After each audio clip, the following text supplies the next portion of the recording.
माननीय सभापति जी, सन 2014 के लोकसभा चुनाव दिल्ली की जनता ने कांग्रेस को कितनी सीटें दी?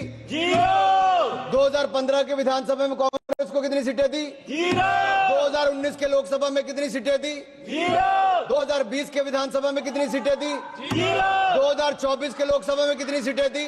2025 के विधानसभा में कितनी सीटें दी?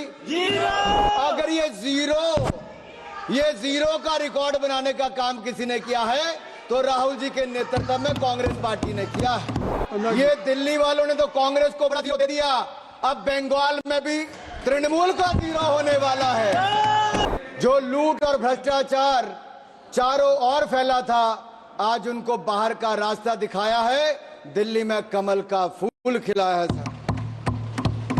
महान जनता ने, दिल्ली की महान जनता ने 10 साल के कुशासन और प्रदूषण को बाहर का रास्ता दिखाया। दिल्ली की जनता ने मोदी जी के विकास का मार्ग चुना है। आज मैं ये कह सकता हूं, आज अंधेरा छटा है, आपदा का बादल फटा है, दिल्ली के सौभाग्य का सूर्योदय हुआ है, क्योंकि दिल्ली में कमल खिला है, दिल्ली में कमल खिला है। यही नहीं, हमारे बड़े बुजुर्ग कहते हैं कि जब माता लक्ष्मी आपके ललाट पर आपका तिलक करने आए तो मुंह धोने ना चले जाएं, फटाफट अपना तिलक कराएं। और इसी तरह का अवसर किसी को गंवाना नहीं चाहिए। ऐसा ही मोदी सरकार ने अवसर दिया, जहां मां लक्ष्मी आप सबके द्वार आई है। 12 लाख तक कोई टैक्स नहीं लगेगा, इनकम टैक्स नहीं लगेगा, जो आज तक संभव नहीं हुआ। इसलिए तो कहते हैं मोदी है तो मुमकिन है, क्योंकि 12 लाख तक जीरो टैक्स कर दिया है। और मैं विपक्ष के मित्रों से कहना चाहता हूं, अब तो थोड़ा चेहरे पे मुस्कुराहट लाइए, पूरा देश खुश है भाई, आपको भी टैक्स नहीं देना पड़ेगा। मैं आगे बताऊंगा इंदिरा जी के समय क्या क्या होता था। आज भारत के 4 ग्रोथ इंजन तय हुए हैं, एग्रीकल्चर हो, एमएसएमई हो, इन्वेस्टमेंट हो या एक्सपोर्ट हो। और हमने जो विकसित भारत के लिए लक्ष्य तय किए हैं माननीय सभापति जी, वो भी सन 2047 तक शून्य गरीबी होगी, गरीबों को गरीबी से मुक्ति मिलेगी। वहीं पर 100% गुणात्मक शिक्षा दी जाएगी, हर व्यक्ति को अच्छी स्वास्थ्य की सुविधा और सस्ते दाम पर दी जाएगी। और वहीं पर श्रमिकों का कौशल विकास होगा और उचित उनको रोजगार के अवसर दिए जाएंगे। हमारे विकास की भागीदारी में महिलाओं को 70% उनका योगदान इकोनॉमिक एक्टिविटीज में होगा। और हमारे किसानों के दम पर भारत दुनिया की फूड बास्केट बनेगी, यानी कि food basket of the world हम भारत को बनाकर दिखाएंगे। माननीय सभापति जी, हमारा मानना है मध्यम वर्ग खुश तो देश खुश, किसान का सम्मान तो देश का सम्मान, गरीब का भला तो देश का भला।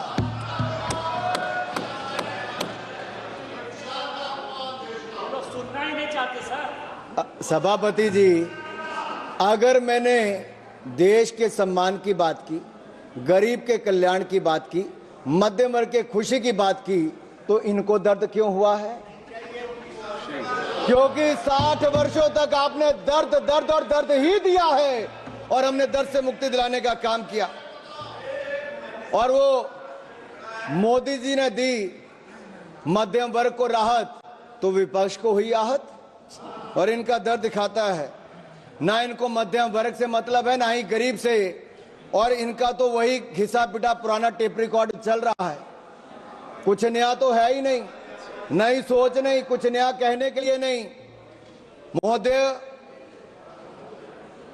इस बार विदेशी चिंगारी ना होने का असर साफ दिख रहा है, और ये विपक्ष पर विदेशी चिंगारी ना होने का असर साफ दिख रहा है। उधर चिंगारी बुझी और इधर विपक्ष बुझ गया है। समझ रहे हैं ना आप? निशिकांत जी ने सुबह बताया भी था थोड़ा सा, और समझदार को तो इशारा ही काफी होता है। इनके जमाने में इनकम टैक्स का चाबुक चलता था, टैक्स टेररिज्म था, और ये टैक्स का चाबुक चलाने वाले हमसे पूछ रहे हैं कि आपने बजट ऐसा क्यों दिया है। और राहुल गांधी जी क्या कहते हैं, नेता प्रतिपक्ष कहते हैं, Rahul ji calls it as a band aid budget. अरे आप लोग घाव देते रहे, हम घाव भरते रहे। Late me say this is not a bandage budget, this is a booster budget, this is a booster budget, this is a booster shot.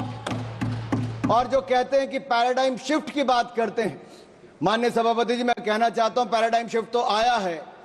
UPA के समय स्कैम भारत था, आपके समय 2G स्कैम हो, कॉमनवेल्थ गेम्स स्कैम हो, अंतरिक्ष Dewas scam हो, कोल scam हो, अगस्ता वेस्टलैंड स्कैम हो, स्कैम पर स्कैम था। और ये स्कैम भारत से आज सक्षम भारत की ओर कोई लेकर आया है तो नरेंद्र मोदी जी लेकर आए हैं।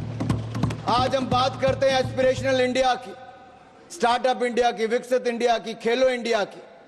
अभी दयानिधि मारन जी खेलो इंडिया की बात कर रहे थे, वो अपने राज्य के खेल मंत्री की बात तो की, ये नहीं बताया कि मोदी जी ने खेलो इंडिया दिया था और तमिलनाडु में कराने का निर्णय हमने लिया था। उस समय मैं ही खेल मंत्री था, मोदी ने लिया था।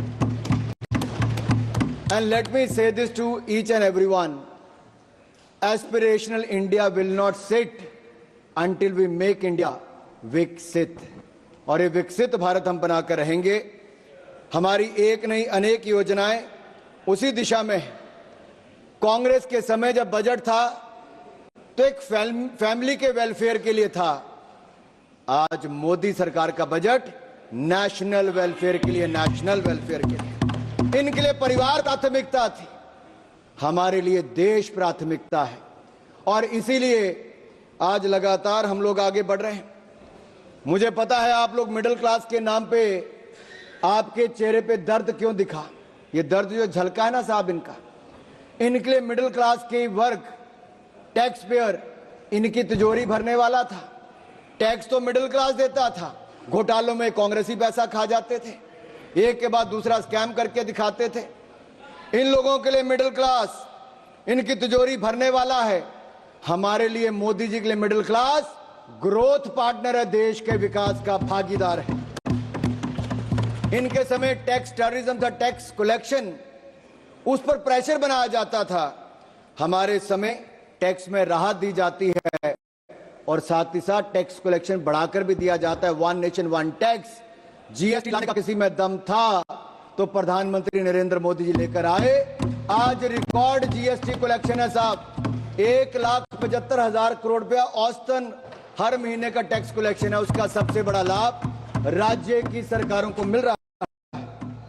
और ये बजट केवल जीडीपी का आंकड़ा नहीं, या मैं कहूं जीडीपी का नहीं, जो ग्रॉस डोमेस्टिक प्रोडक्ट आप कहते हैं वो नहीं, ये जीडीपी हमारी है गरीब, देशभक्ति और प्रगति।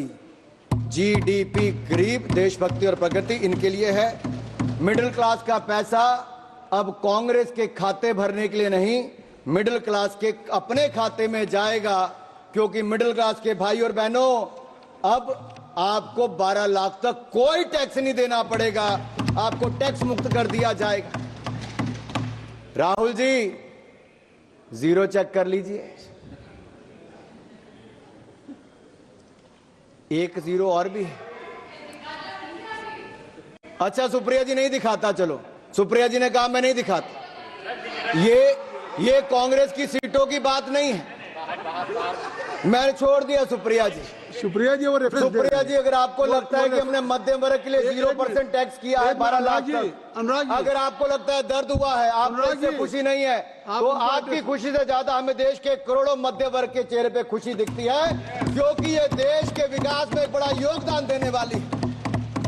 ये जीरो गिनने की बात आप उनको मत एड्रेस करिए, आप इधर एड्रेस। माननीय सभापति जी, ये जीरो चेक करने की बात मैंने राहुल गांधी जी से की और वो आपने रेफरेंस दिया है, और मैंने रेफरेंस दिया है।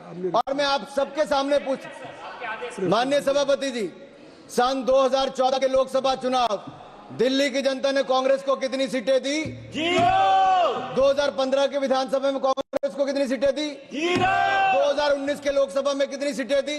0। 2020 के विधानसभा में कितनी सीटें दी? 0। 2024 के लोकसभा में कितनी सीटें दी? 2025 के विधानसभा में कितनी सीटें दी? 0। अगर ये जीरो ये जीरो का रिकॉर्ड बनाने का काम किसी ने किया है तो राहुल जी के नेतृत्व में कांग्रेस पार्टी ने किया है।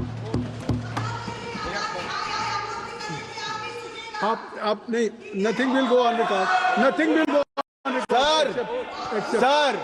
सर, ये दिल्ली वालों ने तो कांग्रेस को बड़ा दे दिया, अब बंगाल में भी तृणमूल का जीरो होने वाला है।